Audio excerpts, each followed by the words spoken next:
আপনার কি কখনো এমন হয়েছে যে আপনি একটি স্বপ্নের জন্য মনপ্রাণ ঢেলে দিয়েছেন, কিন্তু তা রহস্যজনকভাবে ভেঙে গেছে? মনে হয়েছে যেন কোনো অদৃশ্য শক্তি আপনার সাফল্যের বিরুদ্ধে কাজ করছে? পরিচিত হন লিয়ামের সাথে, একজন অসাধারণ শিল্পী যার ছিল বিশাল স্বপ্ন। প্রতিবার যখন সে তার পরবর্তী সেরা কাজের ধারণাটি উৎসাহের সাথে শেয়ার করত, তখনই বাধা আসত।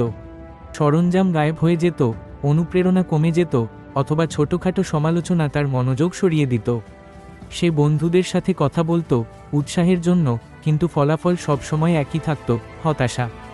একদিন তার সবচেয়ে উচ্চাকাঙ্ক্ষী প্রদর্শনীর জন্য প্রস্তুতি নেওয়ার সময় লিয়াম একটি আমূল পরিবর্তনের সিদ্ধান্ত নিল। সে তার পরিকল্পনা সম্পূর্ণ গোপন রাখবে, একটি রহস্য যা শুধু তার ক্যানভাসকে ফিসফিস করে বলা হয়েছিল। কোনো উৎসাহী ঘোষণা নেই, ভালো উদ্দেশ্য নিয়ে আসা বন্ধুদের কাছেও কোনো বিস্তারিত ব্যাখ্যা নেই। সে কেবল কাজ করে যেত, রহস্যের এক আবরণে সুরক্ষিত থেকে।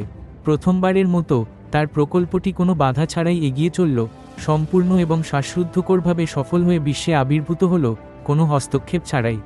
টুইস্টটা কি জানেন? এটা খারাপ উদ্দেশ্য ছিল না, বরং অব্যক্ত ঈর্ষা, অনাকাঙ্ক্ষিত পরামর্শ, বা এমনকি কেবল ভিন্ন মতামতের সূক্ষ্ম শক্তি, যা অজান্তেই তার পূর্ববর্তী প্রচেষ্টাগুলোকে ব্যর্থ করে দিচ্ছিল। তার যাত্রাকে গোপন রেখে লিয়াম তার সৃজনশীল শক্তি এবং তার পথকে রক্ষা করেছিল। সে বুঝল যে কিছু স্বপ্ন নীরবে লালন করা ভালো, বাইরের দৃষ্টি থেকে দূরে, যতক্ষণ না তারা এতটাই শক্তিশালী হয় যে উজ্জ্বল হতে পারে। আপনার নীরব উৎসর্গই আপনার সবচেয়ে বড় ঢাল। আপনার রহস্যময় যাত্রার শক্তিকে আলিঙ্গন করুন। একটি উদ্দেশ্যপূর্ণ জীবন যাপন সম্পর্কে আরও অন্তর্দৃষ্টির জন্য বেঙ্গলি রেপো সাবস্ক্রাইব করুন।